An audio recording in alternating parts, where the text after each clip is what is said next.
Hello बच्चों, let's read the question. The question says, which of the following trend is correct regarding reactivity of alkali metal oxide? तो हमें बताना है बच्चों कि कौन सा रिएक्टिविटी ऑर्डर करेक्ट है ना, मेटल ऑक्साइड का। तो फर्स्ट ऑफ ऑल बात करते हैं बच्चों की कॉन्सेप्ट की कॉन्सेप्ट। तो क्वेश्चन आया बच्चों,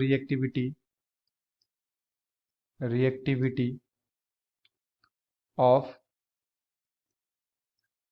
अल्कली मेटल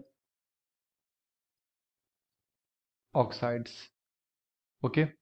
एंड जो हमारा अल्कली मेटल होता है बच्चों, अल्कली मेटल ये क्या होते हैं? ये हाईली रिएक्टिव होते हैं। ठीक है, तो हम लोग यहाँ पे क्या लिख सकते हैं? Alkali metals are highly reactive, highly reactive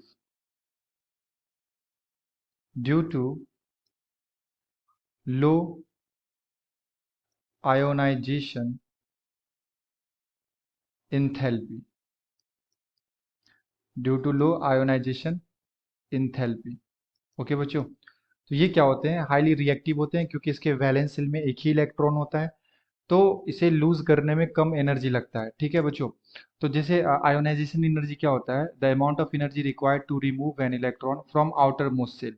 तो अगर मेरे पास कोई एटम है बच्चों और इसके आउटर मोस्ट सेल में एक ही इलेक्ट्रॉन है, तो इसको कम एनर्जी देना पड़ेगा, है ना। और जो एनर्जी हम लोग इसे देते हैं उसे क्या बोलते हैं? Ionization energy. और जब इसे एनर्जी देंगे तो यहाँ से इलेक्ट्रॉन क्या हो जाएगा? बाहर निकलेगा। तो इलेक्ट्रॉन को बाहर करने के लिए जो एनर्जी देते हैं वो क्या होता है? Ionization energy. तो जो अल्कली मेटल्स होते हैं ना, इसका आयोनाइजेशन एनर्जी क्या होता है? सबसे कम होता है, क्योंकि इसके आउटर मोस्ट सेल में एक ही इलेक्ट्रॉन होते हैं।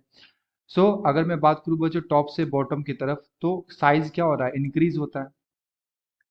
साइज क्या होता है बच्चों? इंक्रीज होता है। एंड आयोनाइजेशन एनर्जी जो है बच्चों, ये इन्वर्सली प्रोपोर्शनल करता है साइज पे। ठीक है, मतलब जितना ज्यादा साइज होगा, यानी कि उसका जो आयोनाइजेशन एनर्जी है उतना कम होगा। तो अगर आप ऊपर से नीचे की तरफ आओगे तो साइज इंक्रीज करेगा, और अगर साइज इंक्रीज करेगा बच्चों तो आयोनाइजेशन एनर्जी और ही ज़्यादा कम होगा। और जितना कम आयोनाइजेशन एनर्जी होगा बच्चों, उतना ही फास्ट वो क्या करेगा? रिएक्शन करेगा, उसका रिएक्टिविटी इंक्रीज हो जाएगा।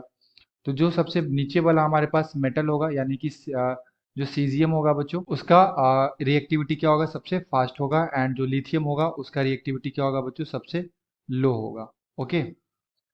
तो अगर मैं यहाँ से बात करूँ करेक्ट ऑप्शन की, तो यहाँ पे ऑप्शन नंबर ए में दे रखा है बच्चों। सबसे ज़्यादा किसका है? CH2O का, उसके बाद Rb2O का, फिर K2O का, फिर Na2O का, एंड सबसे कम किसका है? Li2O का।